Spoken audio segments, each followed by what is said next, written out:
Bien, en la clase del día de hoy vamos a retomar los conceptos de fisiología del sistema digestivo, tocando un último tópico relacionado con la motilidad, para después abocarnos específicamente a los conceptos relacionados con la secreción en el tubo digestivo. El concepto pendiente relacionado con la motilidad tiene que ver con el vómito.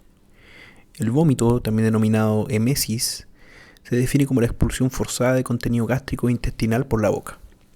Es una respuesta que ocurre de manera refleja, es una respuesta asociada a la supervivencia y a su vez asociada también a la ingesta de comida. Es decir, muchas veces la ingesta de comida es la que gatilla la respuesta de vómito, también involucrando a nuestro sistema gustativo, ya que algunos alimentos con un gusto en particular producen esta respuesta de vómito, sobre todo los alimentos que tienen o que ya presentan un estado de descomposición pueden gatillar muchas veces estas respuestas de vómito.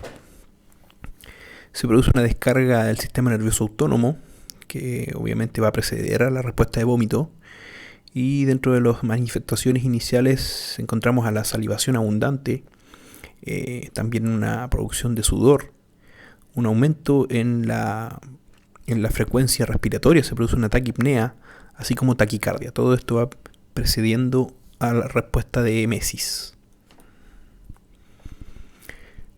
En los humanos el vómito está generalmente asociado a la sensación de náuseas, es decir, previo a la emesis viene un periodo precedido por náuseas, donde se produce una onda peristáltica reversa, es decir, se produce una contracción peristáltica en sentido opuesto al normal, ¿ya?, en dirección retrógrada, que es de una magnitud muy importante. De hecho se define como una onda gigante que comienza en la región distal del intestino delgado, y esto permite mover el contenido en dirección oral. Luego, ¿no es cierto?, comienzan las arcadas, y estas arcadas comienzan cuando estas ondas ya se mueven hacia el duodeno, generando ese ruido bastante característico y a su vez definido y caracterizado como uno de los sonidos más desagradables que se pueden escuchar. Están clasificados dentro de los sonidos más desagradables. La arcada va a comenzar con una inspiración muy profunda y una violenta contracción de los músculos abdominales que genera un gradiente de presión muy importante. Va a aumentar la presión intraabdominal y a su vez disminuye la presión intratorácica, y se genera un gradiente de presión de más o menos 200 milímetros de mercurio de diferencia. Es por eso que esto favorece entonces que el contenido se desplace en dirección retrógrada.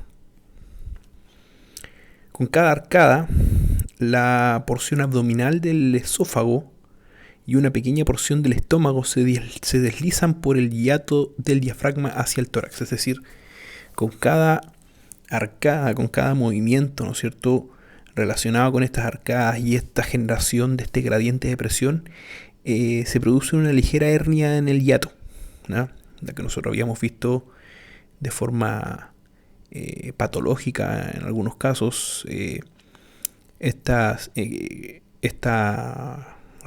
respuesta de arcada va a producir entonces generación de una ligera hernia de hiato a través del hiato esofágico.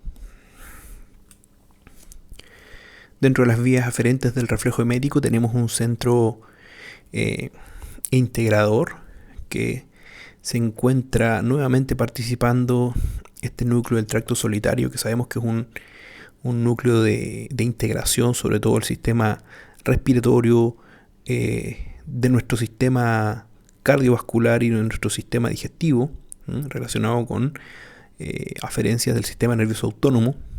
En este núcleo del tracto solitario también vamos a tener interactuando a núcleos vestibulares, por eso que también la estimulación vestibular, por ejemplo, el hacer girar a una persona, o muchas veces los mareos producen también respuestas de vómito.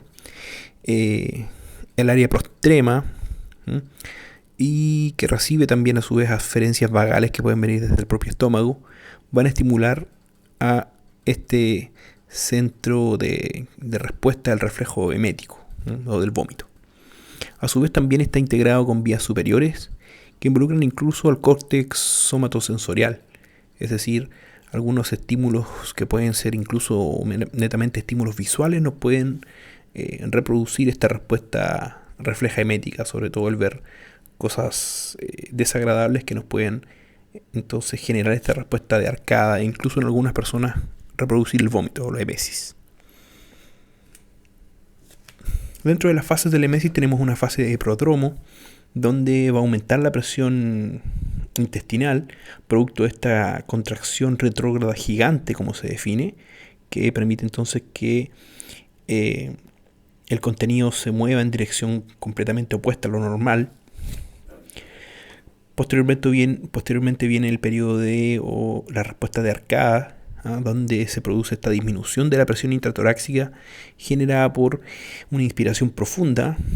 Producto también de las contracciones abdominales aumenta la presión intraabdominal, generando entonces este gradiente de presión que habíamos mencionado que podía ser de hasta 200 milímetros de mercurio, y por lo tanto entonces esto es lo que induce finalmente la salida, la expulsión del contenido en forma de vómito o emesis.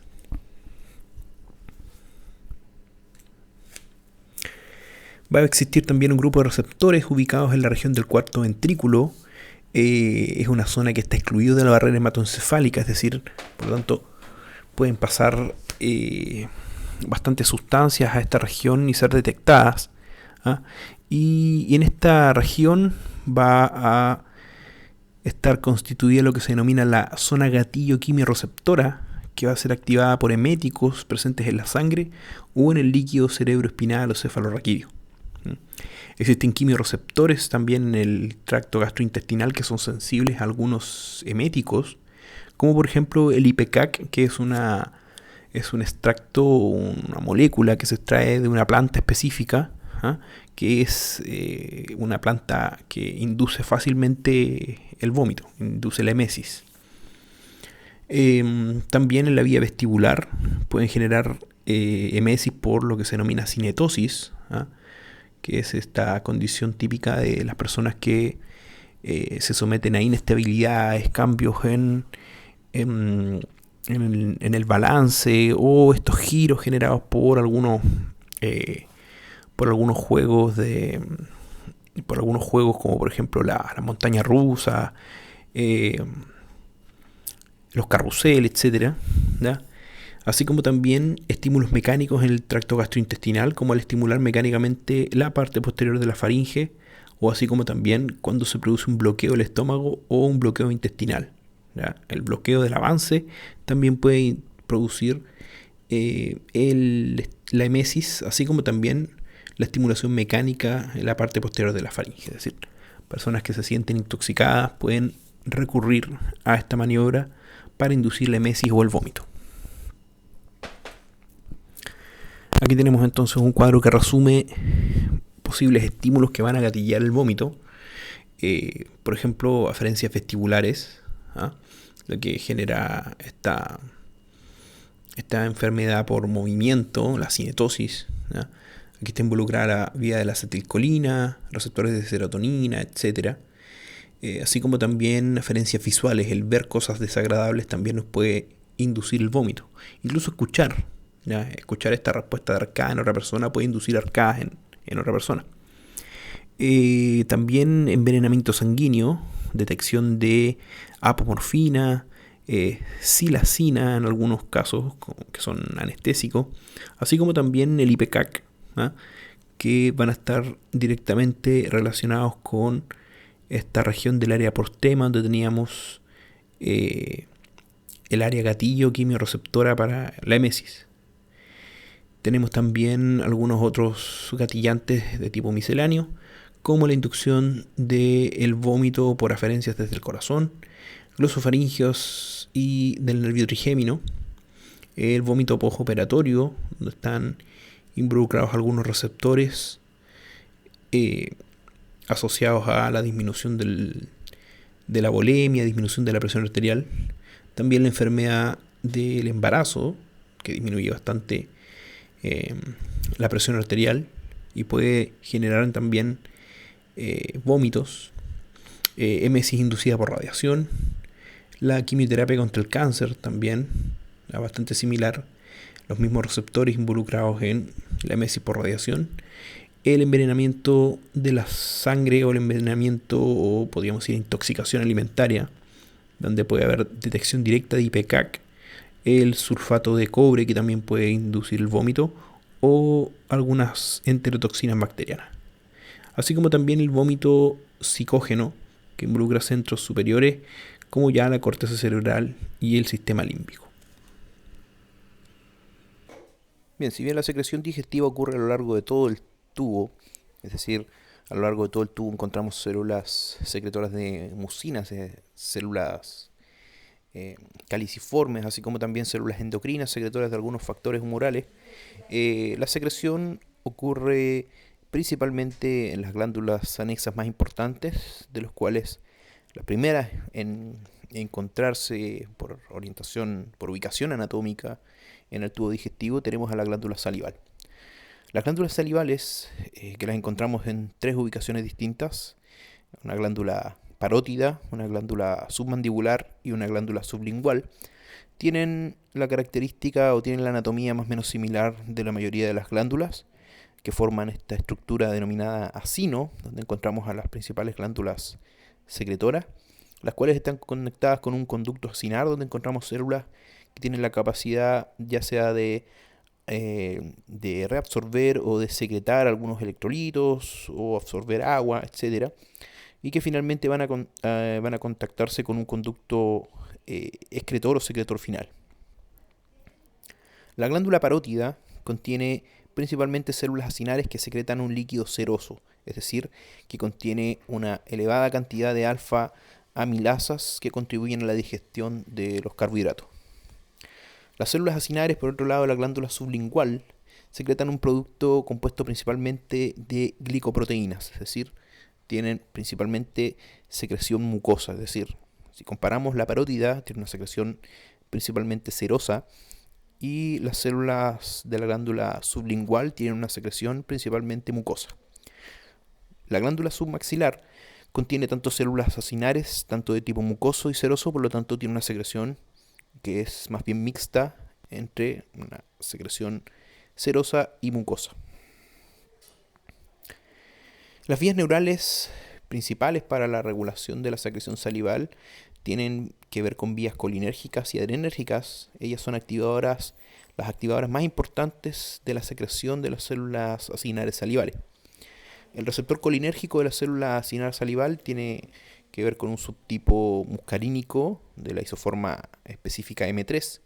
Y por otro lado, los receptores adrenérgicos que se han identificado incluyen a las isoformas o los subtipos de alfa y beta receptores adrenérgicos. Sin embargo, se admite que tanto los neurotransmisores colinérgicos como los adrenérgicos, es decir, las catecolaminas, pueden estimular la exocitosis de las células acinares salivales. Si vemos por acá, en la imagen, tenemos este núcleo que sería el núcleo salivatorio inferior, ubicado en el bulbo, y que por aferencias vía nervio facial, así como también por nervio glosofaringio principalmente, van a contactar con algunos neuronas ubicadas en algunos ganglios específicos, ganglio submandibular, ganglio óptico en el caso de las parótidas, submandibular en el caso de las sublinguales y las submandibulares, y que por estas vías van a activar vías ya sea colinérgicas o adrenérgicas. Tenemos la señalización en la célula acinar, tanto de la vía o de receptores beta adrenérgicos, así como también de receptores alfa adrenérgicos y muscarínicos.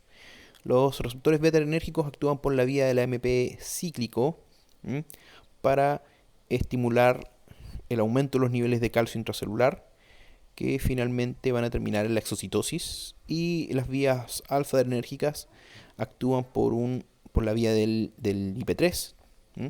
Lo más probable que tengan que ver con fosfolipasa 6, por lo tanto, por la vía del IP3 se estimula la liberación de calcio del retículo sarcoplásmico para aumentar entonces la exocitosis en la célula acinar.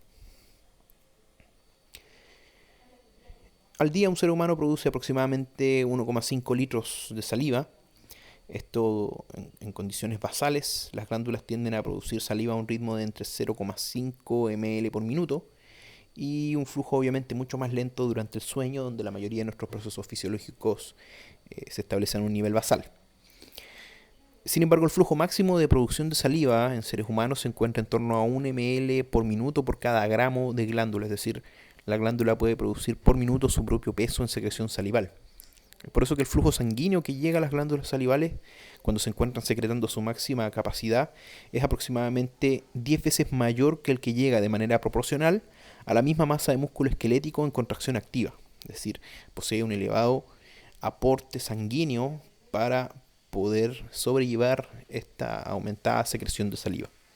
La estimulación de los nervios parasimpáticos va a aumentar el flujo sanguíneo, generando la dilatación de los vasos sanguíneos, específicamente los que irrigan a las glándulas salivales. La saliva tiende a ser hipotónica y más rica en potasio cuando el flujo salival es bajo, mientras que cuando el flujo salival es más elevado, su composición es un poco más similar a la del plasma.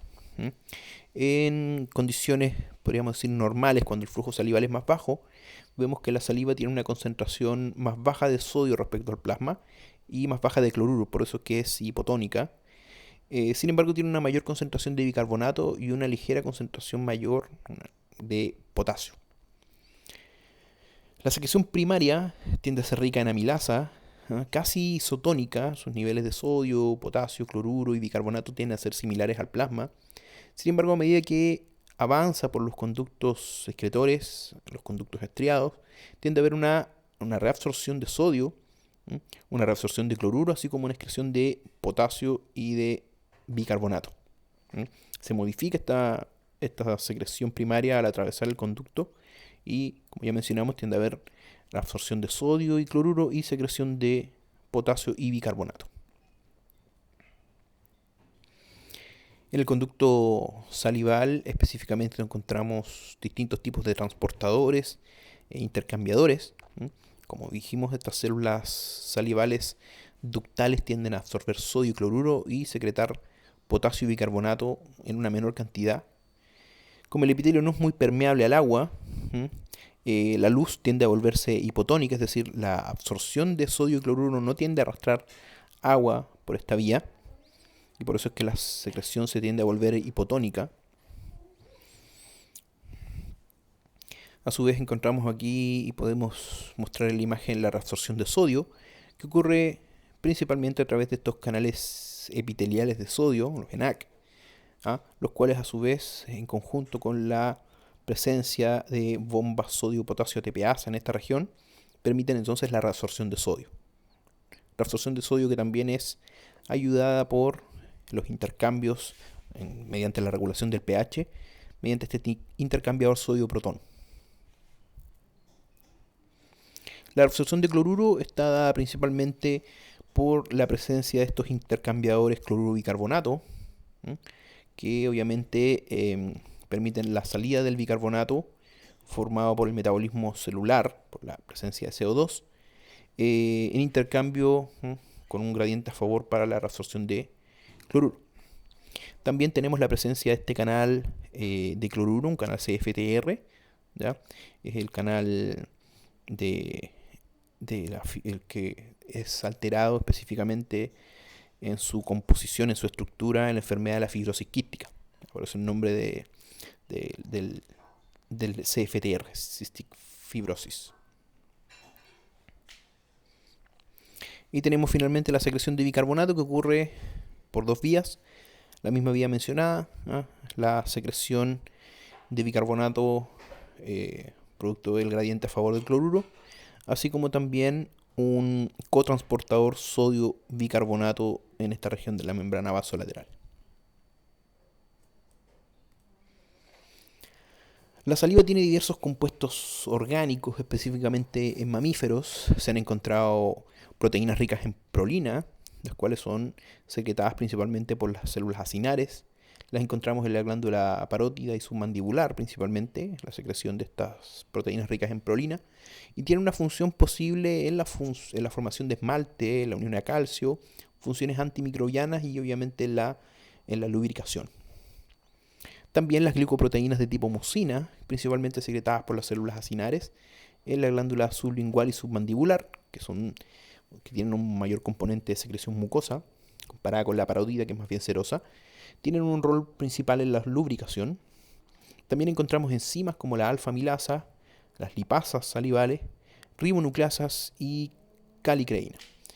Ellas son secretadas tanto por las células acinares, por también las células del conducto en las diversas glándulas. Sabemos que las alfa-amilasas tienen el rol de digestión de los almidones y los polisacáridos, las lipasas digestión de grasas, ribonucleasas de los ARN y la calicreína, que todavía no se conoce la función específica que tiene al ser secretada en la saliva.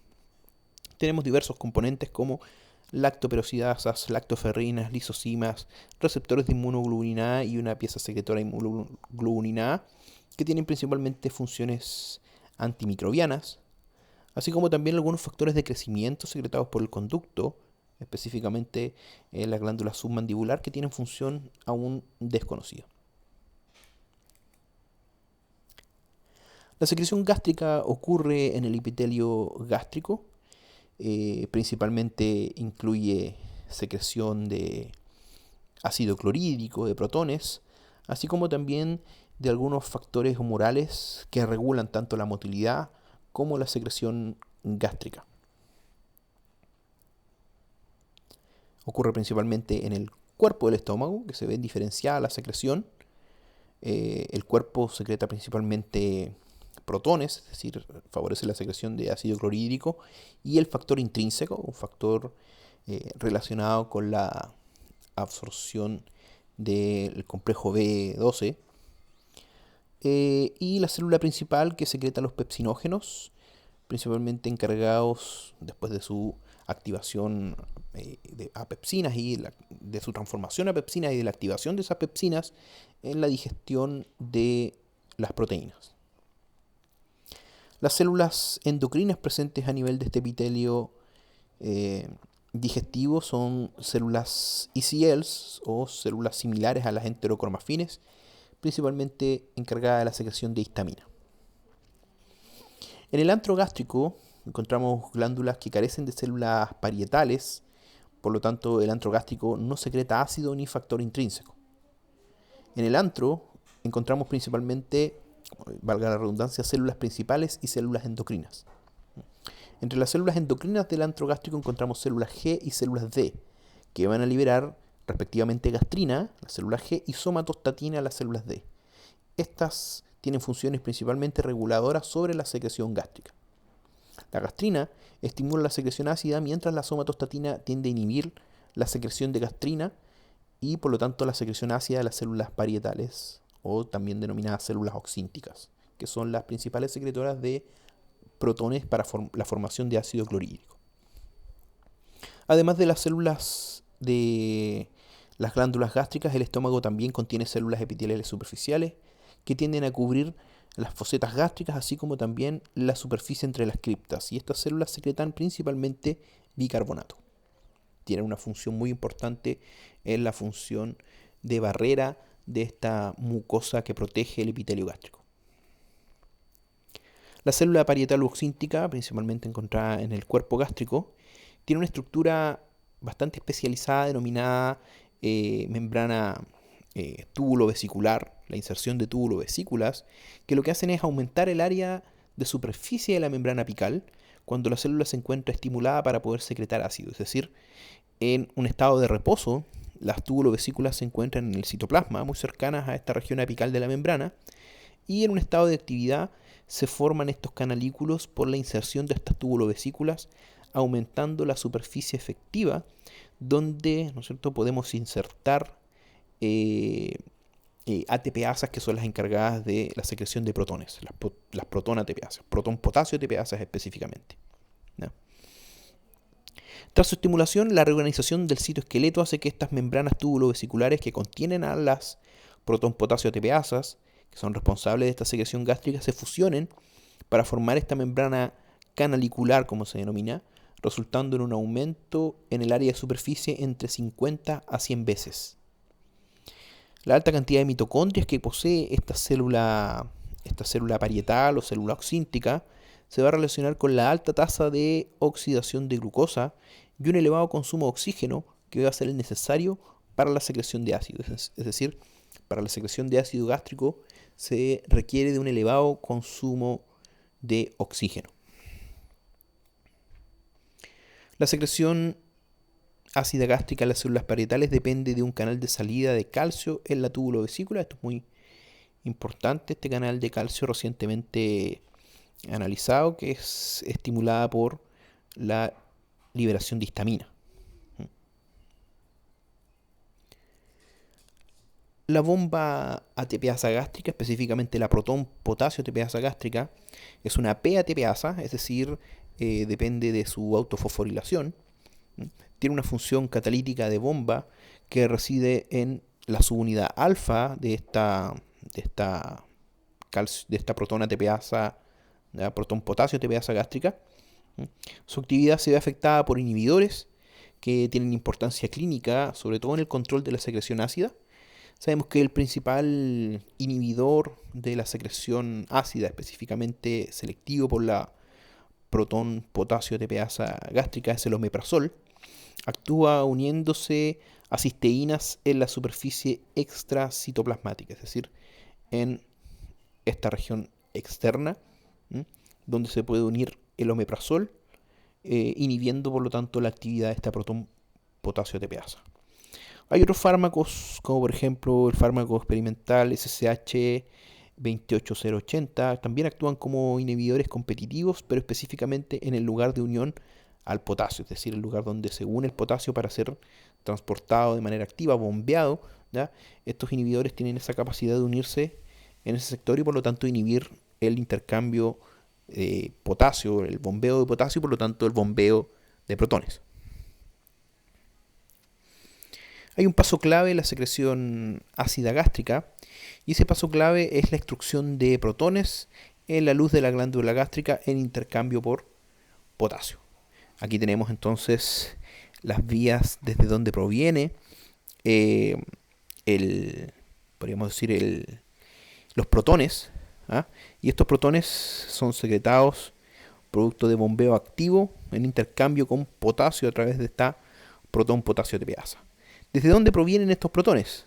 ¿Ya? Estos protones vienen producto de podríamos decir, la hidratación del CO2 que es absorbido, así como también producido por el metabolismo celular. El metabolismo celular produce CO2 en altas cantidades y producto de la hidratación por la acción de esta anhidrasa carbónica vamos a formar, ¿cierto?, bicarbonato y protones. Estos protones en parte son los que son bombeados de manera activa, ¿ah?, para la formación de ácido clorhídrico en conjunto también con la secreción de cloruro.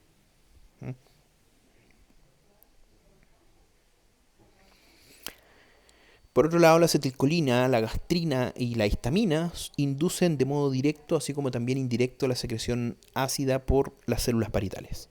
Tenemos una vía directa donde la acetilcolina, la gastrina y la histamina estimulan directamente la célula parietal, desencadenando entonces la secreción de protones en la luz del estómago, en la luz gástrica.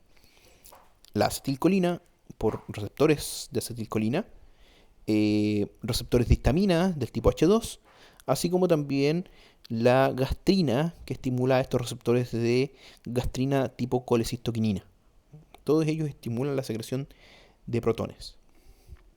Por otra vía, que es la vía indirecta, la acetilcolina, así como también la gastrina, van a estimular la secreción de histamina en estas células ECL, las células similares a las enterocromafin. De ahí viene la sigla ECL de enterocromafin-like. Estas células secretan histamina producto de la estimulación, ya sea por acetilcolina o gastrina, por eso es una vía indirecta. La histamina, a su vez, estimula, como ya habíamos visto, por medio de receptores H2, la secreción ácida producto de la secreción entonces por estas células oxínticas o parietales. En la célula parietal la señalización es bastante compleja. Tenemos aquí receptores de gastrina, el receptor de tipo colecistoquinina, ¿ya? Que estimula mediante una proteína G, son receptores acoplados a proteína G, de la misma manera que el receptor muscarínico de acetilcolina, que estimulan por vía de la fosfolipasa C, entonces la formación de diacilglicerol e IP3. IP3 aumenta los niveles de calcio, que estimulan a la PKC, lo mismo que hace el diacilglicerol, y por medio de la proteína quinasa A se estimula la actividad de la proton potasio TPasa. La histamina, por otro lado, también por un receptor acoplado a proteína G, también estimula la vía por una proteína G estimuladora, estimula la actividad de la adenilato ciclasa para aumentar los niveles de AMP cíclico, estimulando entonces a la proteína quinasa A, y proteína quinasa A aumenta por sus propias vías la actividad de la proton potasio TPasa. La somatostatina, así como también las prostaglandinas, tienden a actuar por vías inhibitorias, la proteína G inhibitoria, que disminuye la actividad de la adenilato ciclasa y por lo tanto disminuyendo la actividad de la vía de señalización por pKa. Si vemos la regulación general de la secreción ácida gástrica, tenemos entonces que en esta región principalmente del cuerpo tenemos entonces la presencia de estas células parietales o células oxínticas, en donde tenemos, producto de la distensión del estómago por el nervio vago, ¿ah? Va a generar por estas vías reflejas la liberación de acetilcolina, que estimula, como vimos, por vía directa a la célula parietal para la secreción de ácido, así como también por la vía indirecta a las células ICL, que liberan histamina. Por otro lado, también la acetilcolina del sistema nervioso entérico permite la liberación de acetilcolina, que inhibe a la célula D para la liberación de somatostatina. Es decir, la acetilcolina favorece la secreción ácida por vía directa e indirecta y a su vez inhibe, ¿ya?, la liberación de somatostatina, que es la que se encarga de inhibir la secreción ácida. Es decir, la acetilcolina estimula por todos sus medios, por todas las vías, la secreción ácida gástrica. ¿Sí? El antro gástrico, producto de la presencia de células G liberadoras de gastrina, puede estimular entonces también a estas células D para la liberación, en este caso, ¿ya?, de somatostatina. Es decir, la gastrina también puede incluso generar, por una vía de retroalimentación negativa, la inhibición de la secreción gástrica, ya que por una vía, como ya mencioné, de retroalimentación negativa también se puede inhibir la secreción ácida mediante la liberación de somatostatina.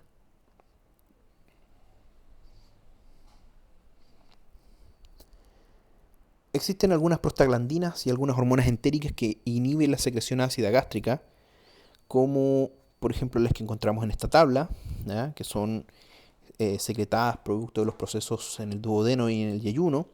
Y estos son los que participan en los mecanismos de retroalimentación negativa, como ya lo mencionamos, que tienden a inhibir la secreción ácida gástrica. Por ejemplo, la colecistoquinina, que es secretada por las células I del duodeno y el yeyuno, así como también algunas neuronas en el ilion y en el colon, específicamente el sistema nervioso entérico.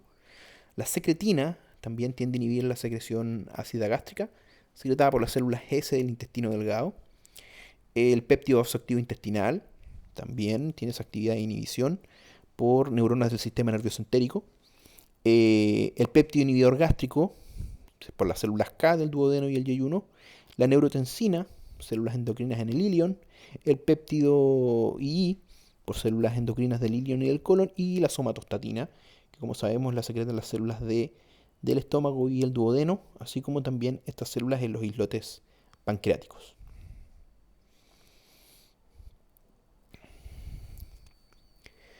Tras las comidas, por vías reflejas, también se producen elevaciones en la secreción ácida gástrica. Como vemos aquí, tenemos diferentes líneas que reflejan diferentes eventos. Aquí tenemos el volumen ya del alimento en el estómago. Tenemos esta línea punteada que marca la ingesta de alimento. Y la ingesta de alimento lógicamente va a aumentar el volumen en ml, ¿sí? Y vamos a ver que la ingesta de alimento tiende a ser tamponadora porque el alimento tiene una baja concentración por lo general de protones y tiende a tamponar y tiende a disminuir la concentración de protones en la luz gástrica por una cuestión simplemente de dilución.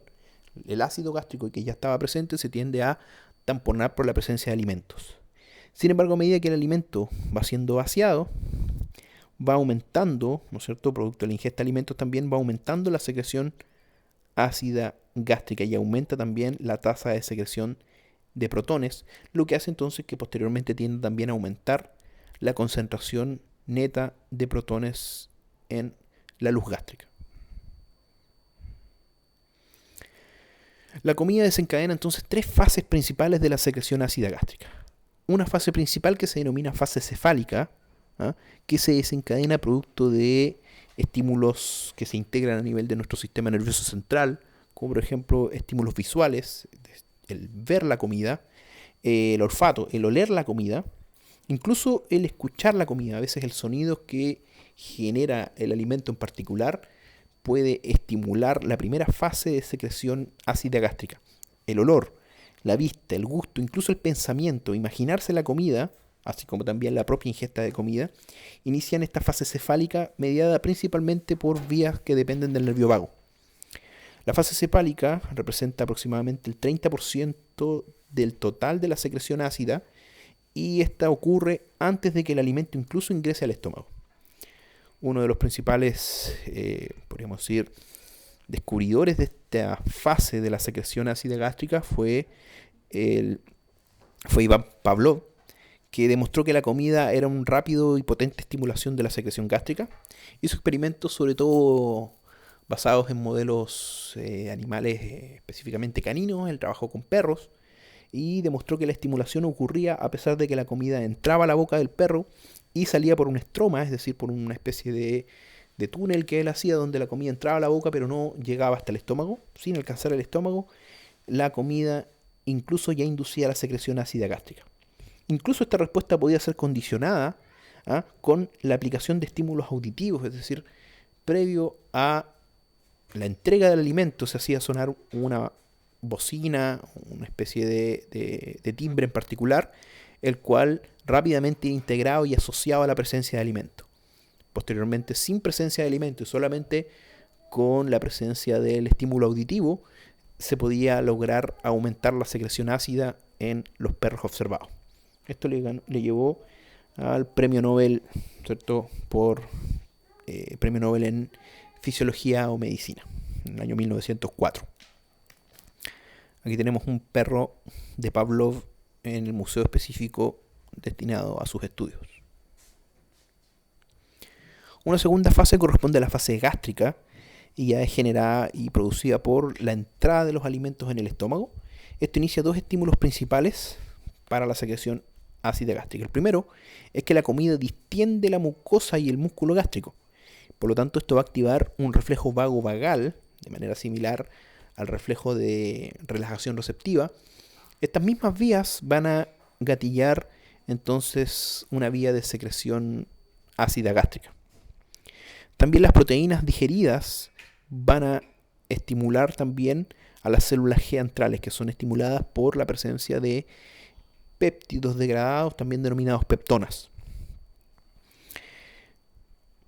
La fase gástrica entonces de secreción ácida se produce principalmente como resultado de la liberación de gastrina y representa aproximadamente entre el 50 al 60% del total de secreción ácida gástrica. Es la fase más importante para la secreción ácida gástrica. Como lo vimos, depende de la distensión de la mucosa gástrica, distensión que es detectada por mecanoreceptores que llevan sus aferencias a través del nervio vago, una vía vago-vagal, ¿no?, que estimula la secreción de ácido gástrico, la secreción de pepsinógenos, así como también la secreción de gastrina, que es el principal estimulante en esta fase para la liberación de ácido por las células oxínticas o parietales.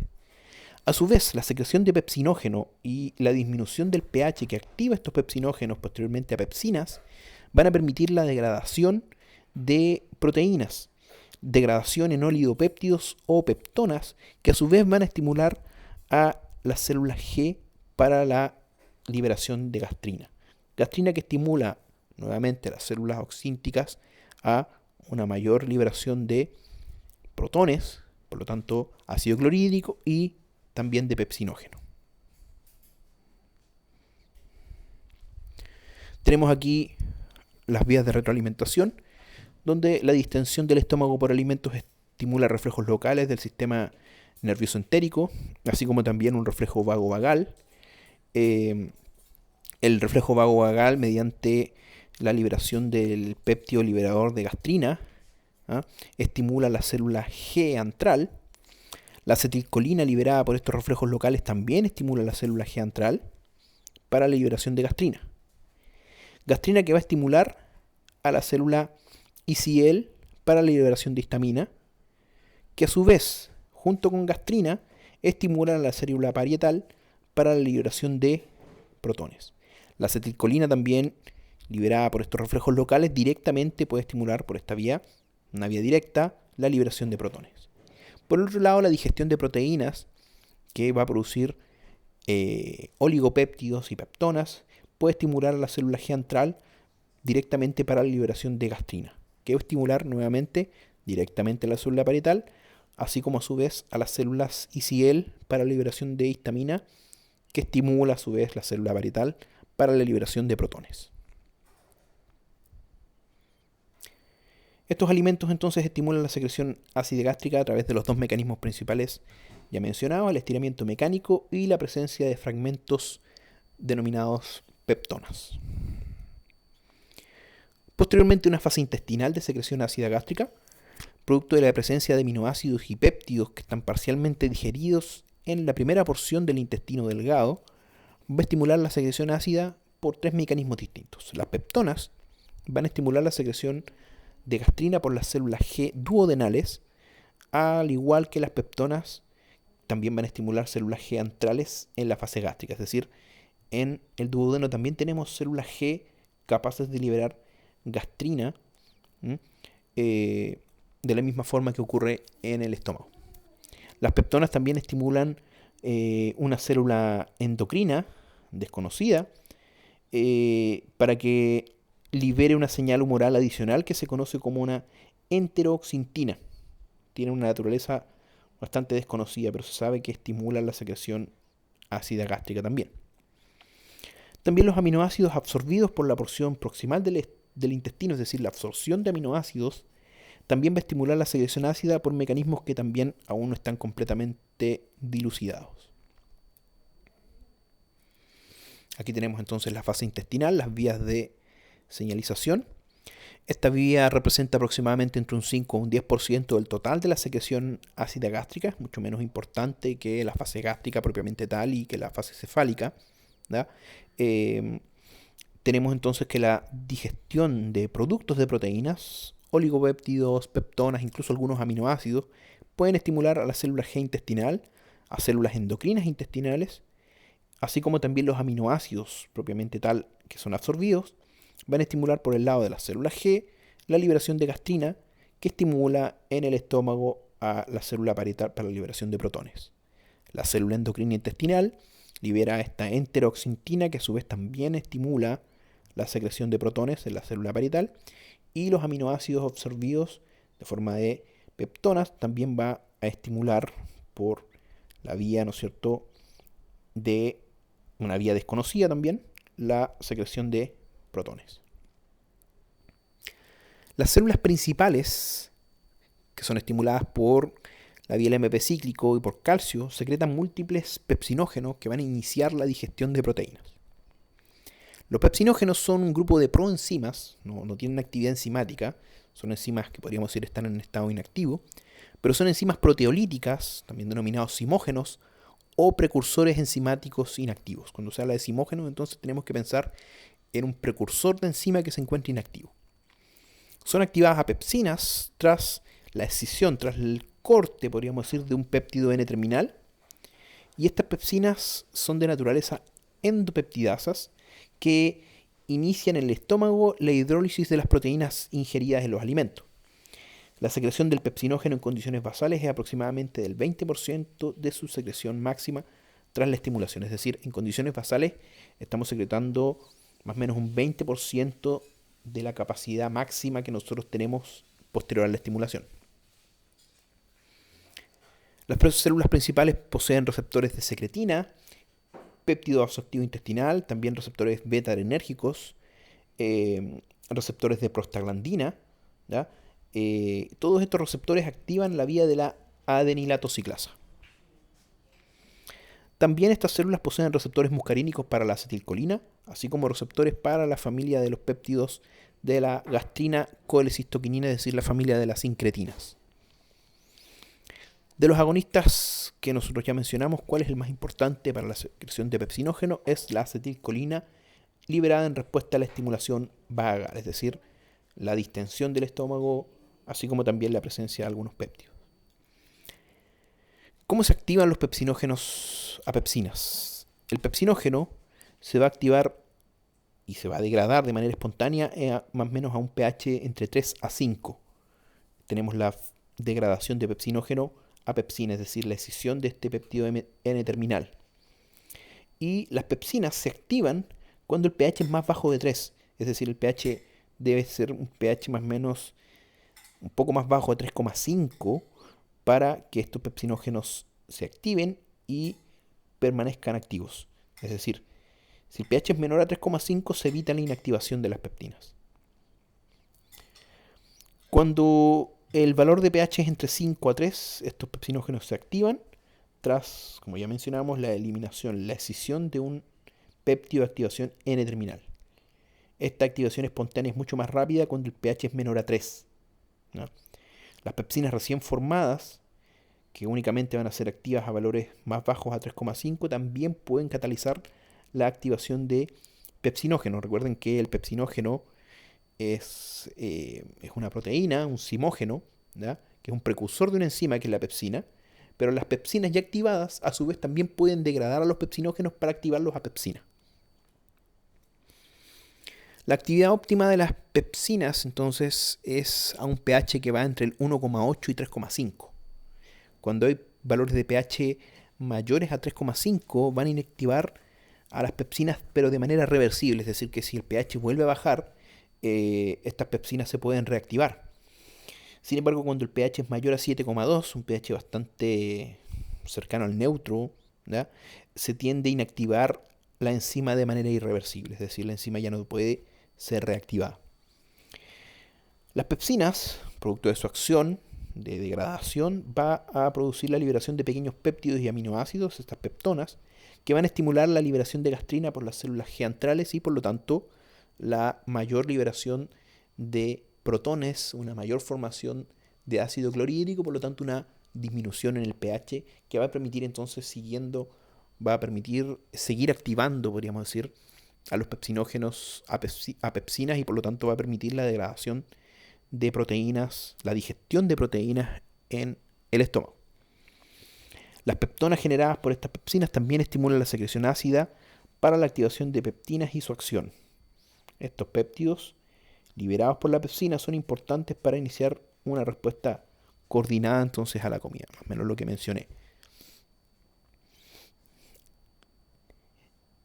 El estómago tiene una situación bien particular, ya que el estómago, nuestros tejidos están formados por células que expresan en su membrana proteínas que tienen funciones ya sea enzimáticas, transportadoras, etc.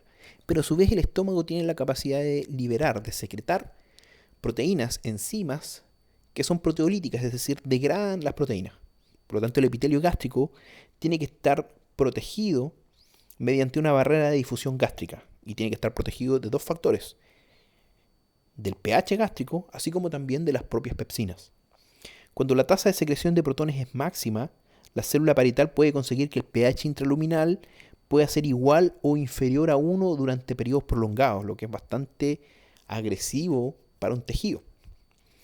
La barrera de difusión que se forma sobre el epitelio evita que este epitelio sea dañado por la acidez de la secreción gástrica, permite la generación de lo que se conoce como un gradiente de pH, que el pH vaya disminuyendo de manera, podríamos decir, progresiva entre la secreción gástrica y el pH intracelular de las células epiteliales.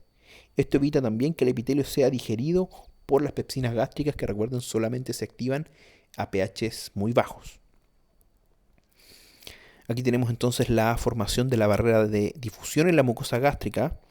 Tenemos entonces en la base de la glándula gástrica, de esta cripta, tenemos a estas células oxínticas o parietales secretoras de HCl. Tenemos también la secreción de mucosa, que tiene un alto contenido de bicarbonato, recuerden, y por lo tanto el HCl, al tener una viscosidad distinta a la secreción mucosa, se produce un fenómeno de difusión, de movimiento del HCl a forma de un fenómeno físico que se conoce como digitación viscosa. Es decir, cuando se libera el HCl, no se desplaza, no difunde de la manera particular, sino que tiende a formar una especie de dedo, una especie de digitación que se va propagando, ¿ya?, hasta alcanzar esta región con un pH más ácido. Es decir, no va a afectar directamente a la superficie del epitelio por este fenómeno de digitación viscosa, que es bastante interesante cuando uno lo analiza. Incluso tiene que ver con la formación de estos patrones fractales que se han estudiado desde el punto incluso de vista matemático.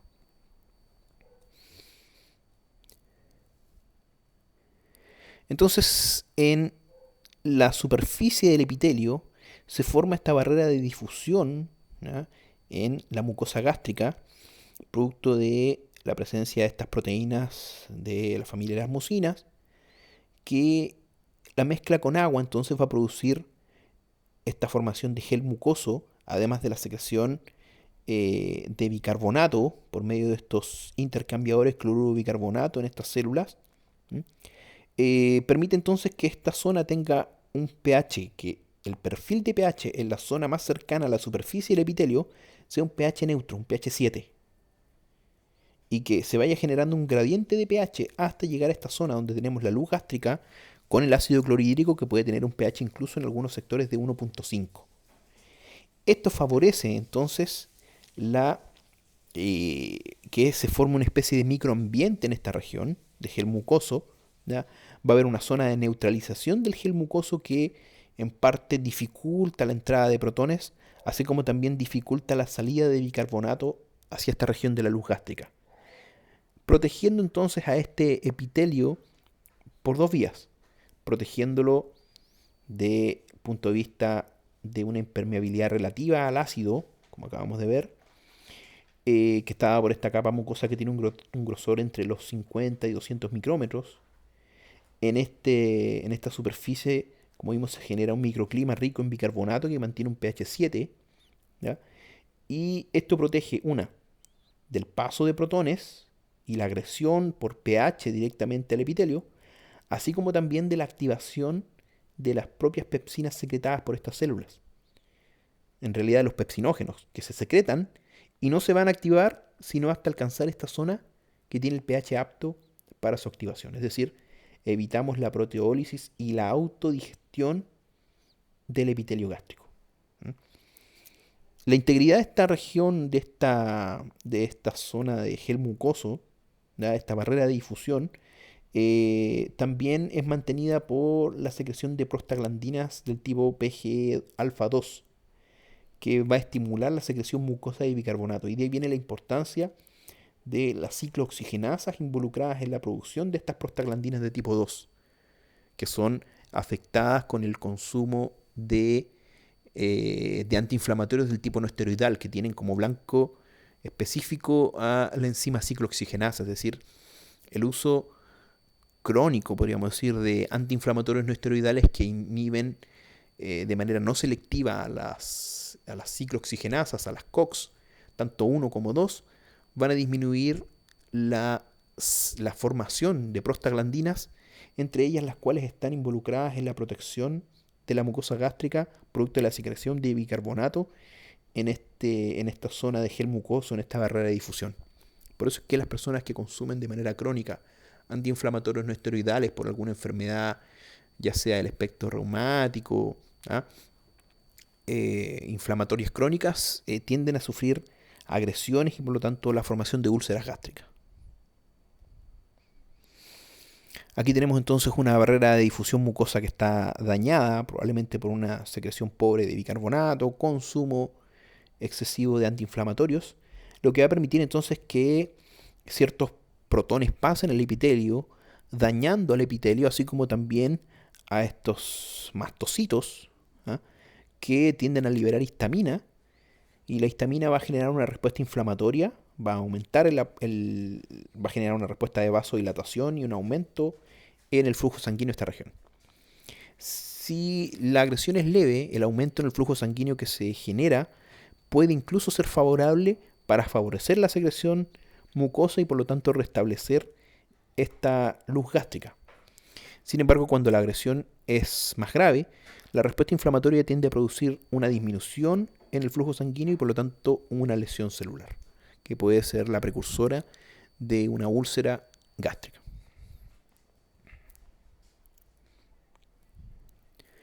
El Helicobacter pylori es una bacteria que puede alojarse en nuestro estómago, así como también en nuestro duodeno, y que tiene la característica de poder sobrevivir en esta barrera de difusión, donde encuentra un microclima bastante agradable, con un pH, como vimos, cercano a 7, ¿ya? Y que producto de algunos factores de virulencia, entre ellos esta proteína liberada, denominada de proteína A, del gen asociado a la citotoxina, ¿ya? Tiene bastantes efectos a nivel incluso de los mecanismos de unión celular, ¿ya? Uniones apicales bastante pobres, ¿ya? Que fallan y por lo tanto tiende a generar un goteo, podríamos decir, una fuga o una posibilidad de ingreso de protones entre las células. También por esta vía se establecen cambios en el citoesqueleto, lo que favorece que esta célula tienda a cambiar su fenotipo a un fenotipo incluso un poco más móvil, es decir, que pueda salir del epitelio y desplazarse y por lo tanto incluso invadir otros tejidos, lo que está involucrado en lo que se conoce como la metástasis producida por el cáncer gástrico. A su vez, también tiende a estimular las vías de las MAP quinasas, por lo tanto se favorece la proliferación y la motilidad de estas células.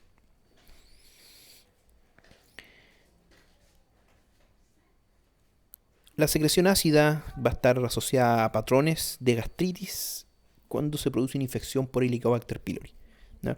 Cuando se produce una afección o que afecta principalmente al cuerpo del estómago, se produce una inflamación crónica, se produce atrofia de este epitelio y una disminución del número efectivo de células oxínticas o parietales.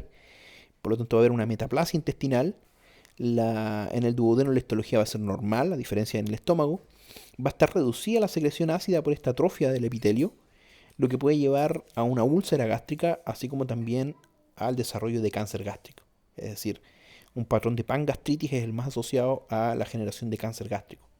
Sin embargo, cuando la infección es de predominio antral, es decir, en la región más baja, más caudal del estómago, se produce un proceso inflamatorio crónico, ¿ya? Va a generar una metaplasia también, pero en este caso gástrica, un proceso inflamatorio crónico en esta región, pero va a estar incrementada la secreción de ácido gástrico, por lo tanto, esto es más propenso a generar una úlcera duodenal, a diferencia de la pangastritis, que es más propensa a generar cánceres gástricos. Por otro lado, cuando se produce atrofia de la mucosa gástrica en el cuerpo gástrico, así como también la ausencia de células parietales, pueden resultar en falta de secreción de ácido gástrico, así como también de factor intrínseco, que es un factor secretado por estas células parietales. Muchos pacientes que se les produce esta anemia perniciosa presentan inmunidad mediada por anticuerpos frente a sus propias células parietales, por lo tanto se genera una respuesta autoinmune de ataque a las células parietales, disminución obviamente del número total de células parietales, por lo tanto una disminución de la secreción ácida y de factor intrínseco. También incluso estos pacientes producen autoanticuerpos contra el factor intrínseco, que es degradado rápidamente por nuestro sistema inmune cuando se produce esta afección. El factor intrínseco es necesario para la absorción de la cianocobalamina en el ilion, y por lo tanto va a haber una absorción defectuosa de esta cianocobalamina y por lo tanto, ¿no es cierto? Va a haber una pobre absorción de este complejo B12, ¿ya? O cianocobalamina, lo que es clave para la eritropoyesis y por lo tanto se produce esta condición llamada anemia perniciosa. La concentración de gastrina plasmática también se va a encontrar muy elevada como resultado de la ausencia del ácido intraluminal. Recuerden que hay una respuesta de retroalimentación, por lo tanto la liberación de gastrina en parte iba a ser inhibida por la liberación de somatostatina. Y la somatostatina iba a ser liberada por la presencia de ácido gástrico, es decir, en algún momento la acidez gástrica va a tender a regular e inhibir la secreción de ácido, pero como no hay secreción ácida, ¿ya? Va a estar disminuida la secreción ácida intraluminal, va a haber una pobre liberación de somatostatina por las células D.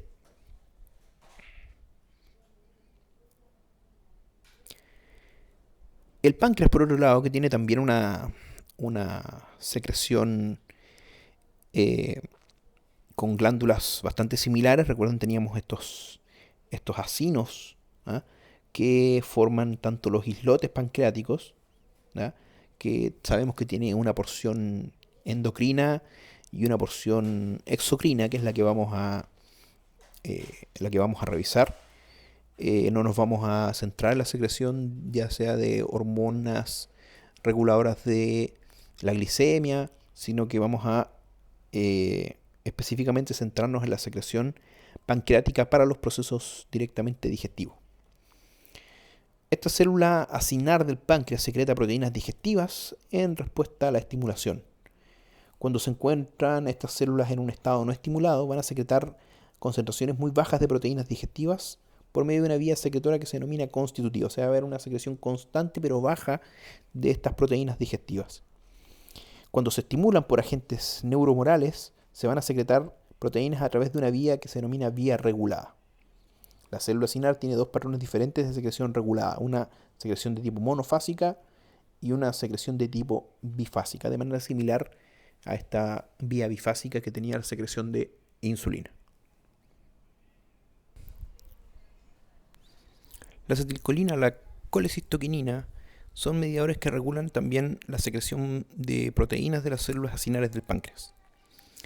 Las células pancreáticas, específicamente las células acinares, tienen receptores muscarínicos para la acetilcolina del tipo M3, que están localizados en la membrana vasolateral, así como también en muchos tejidos glandulares, por ejemplo las salivales.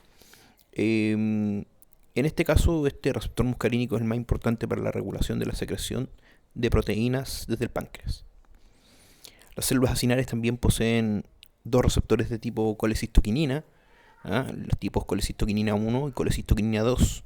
El colecistoquinina 1 posee mucha mayor afinidad por la colecistoquinina que por la gastrina, mientras que el colecistoquinina 2 posee una afinidad similar por la colecistoquinina y por la gastrina. Aunque estos receptores de colecistoquinina 1 también se encuentran en células acinares, su función es desconocida. En esta imagen se muestra la estimulación de la secreción de proteínas en la célula acinar pancreática, específicamente cambios en los niveles de fosforilación de algunas proteínas reguladoras también, sobre todo también proteínas estructurales, es lo que da lugar a la inserción de vesículas en la membrana y por lo tanto a la secreción de proteínas, específicamente proteínas que van en forma de zimógeno. Tenemos sistemas de segundos mensajeros en que encontramos al calcio como un mecanismo de señalización para la estimulación de la proteína quinasa C, PKC. También la unión del complejo calcio-calmodulina que va a estimular proteínas quinasa dependientes de calmodulina, así como también la vía del AMP cíclico que estimula directamente la proteína quinasa A que va a favorecer la degranulación de estas vesículas o gránulos contenedores de zimógeno. A su vez tenemos efectores que van a ser finalmente las vías finales de señalización, PK, PKC, proteínas quinasa dependientes de calmodulina. Además de proteínas, la célula acinar también secreta un fluido similar al plasma. Este fluido es rico en cloruro de sodio y que permite la hidratación del material denso rico en proteínas que secretan las células acinares. El principal hito relacionado con el transporte de esta secreción es la secreción de cloruro a través de la membrana apical. Aquí tenemos la secreción isotónica de cloruro de sodio por la célula acinar pancreática. Como vemos acá, es esta secreción de cloruro la que permite entonces el arrastre de agua y de sodio por este fenómeno de carga osmótica. El sodio se atrae producto del potencial negativo generado en la luz acinar, por lo tanto se atrae el sodio y el sodio arrastra consigo el agua al mismo tiempo. Estas vías son estimuladas por la hormona colecistoquinina, así como también el receptor de acetilcolina, el receptor muscarínico M3, que permiten aumentar los niveles de calcio, estimulación de proteínas quinasa que activan la secreción de cloruro por este transportador de cloruro. La célula ductal también es capaz de secretar bicarbonato de sodio por un mecanismo bastante similar, la secreción de cloruro estimulada por vías como la vía colinérgica, así como también por la vía la secretina, permite la estimulación de canales de cloruro, así como también de bicarbonato, que generan este gradiente de carga negativa que permite el transporte por este medio, el movimiento de sodio a través de agua, así como también el intercambio generado posteriormente por el gradiente de cloruro que se genera, el cloruro que es intercambiado por bicarbonato. Por lo tanto, la formación y la secreción de bicarbonato de sodio por esta célula ductal del páncreas. El jugo pancreático, producto de la presencia también de este tampón bicarbonato, es una secreción alcalina que tiene un pH cercano a 8.1, rica en proteínas. Producimos aproximadamente 1,5 litros de jugo pancreático al día. Y el páncreas es el órgano que posee la tasa más elevada de síntesis y secreción proteica de todos los órganos de nuestro cuerpo. Secreta más de 20 tipos de proteínas, en su mayoría precursores inactivos de enzimas digestivas denominados zimógenos, así como también algunas enzimas digestivas activas. Aquí tenemos los productos secretores de la célula acinar pancreática. Tenemos zimógenos encargados principalmente de funciones digestivas una vez que se encuentran activos, entre los que se encuentran tripsinógenos, quimiotripsinógenos, proelastasas, una proproteasa E, una procarboxipeptidasa A y una procarboxipeptidasa B, todos ellos encargados de funciones digestivas, digestión de los nutrientes para, obviamente, transformarlos en moléculas más simples. Encontramos enzimas activas como una alfa-milasa, una carboxilesterlipasa, lipasas, ARNasas, DNasas, colipasas, todas también con funciones digestivas. También permite la secreción o genera secreción de otros compuestos como inhibidores de tripsina, litostatina, glucoproteína 2, proteína asociada a la pancreatitis como factor de crecimiento pancreático, así como también electrolitos como el sodio, cloruro, calcio, así como también el agua para hidratar las secreciones.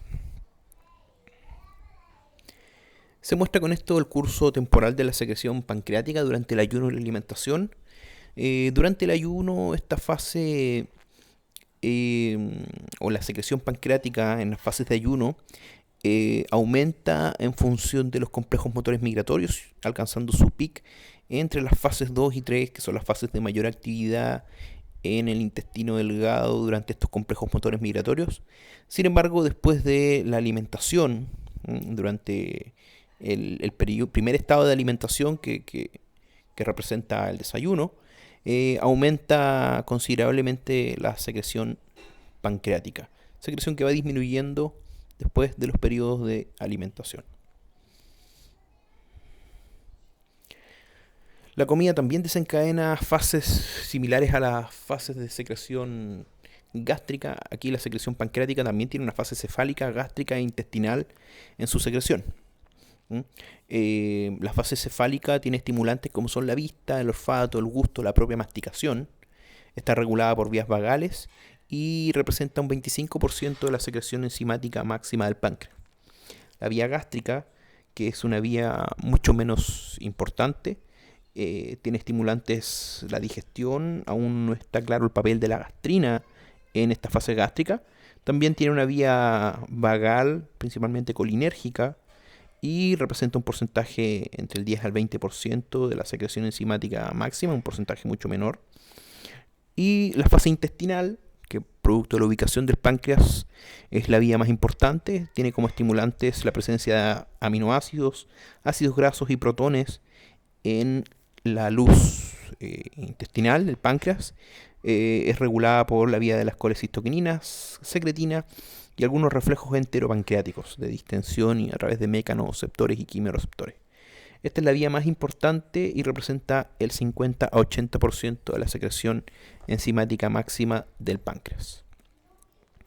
Aquí tenemos un resumen de la fase cefálica y gástrica a la secreción pancreática. Tanto estímulos que desencadenan la fase cefálica, como por ejemplo la vista, el gusto, el olor de la comida, desencadenan esta fase cefálica. La fase gástrica es gatillada por el alimento en el estómago. Estimulan neuronas ubicadas ya en el encéfalo, que estimulan específicamente este núcleo motor dorsal del nervio vago, un par craneal, que va a estimular el nervio vago vía estas interneuronas liberadoras de péptido liberador de gastrina. Estimulan las células G para la liberación de gastrina. Gastrina que va a estimular en la célula sinar receptores de tipo colecistoquininas para la secreción de enzimas. El nervio vago también, ¿ya? Va a estimular a neuronas colinérgicas que van a estimular receptores muscarínicos para también la liberación de enzimas, así como también la secreción de agua, bicarbonato, etc. ¿Sí? La fase intestinal ocurre por la presencia de los resultados de la degradación de las proteínas y los lípidos. Encontramos grasas, proteínas, aminoácidos. Van a estimular a estas células I duodenales para que secreten colecistoquinina, y esta colecistoquinina posteriormente va a estimular algunas vías aferencias vagales que por medio del nervio vago van a permitir entonces la liberación de acetilcolina, que por receptores M3, como ya vimos, permite también la secreción de enzimas en forma de zimógenos, de agua, bicarbonato, etc. La presencia también de protones estimula las células S duodenales, que van a liberar secretina, y la secretina estimula también a su vez a estas células ductales para la secreción de bicarbonato.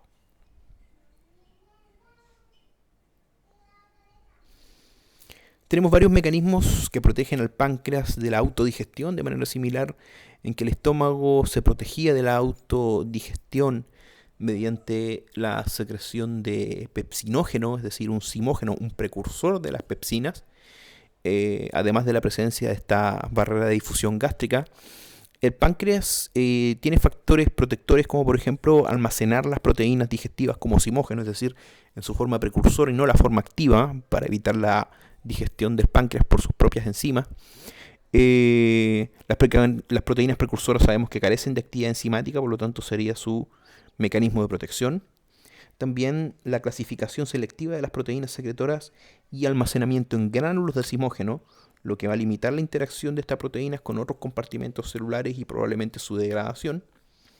También la presencia de inhibidores de proteasa dentro del gránulo de zimógeno, que van a bloquear la actividad de estas enzimas y van a bloquear una activación prematura de los zimógenos a enzimas activas.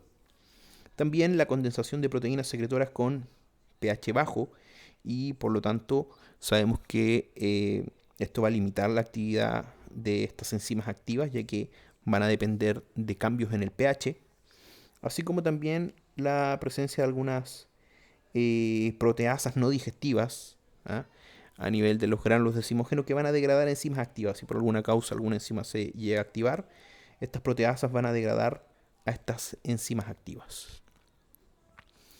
Eso ha sido el resumen de los mecanismos de secreción a nivel del tubo digestivo. La secreción biliar la vamos a estudiar posteriormente con una sección específica dedicada a la fisiología hepática. Muchas gracias.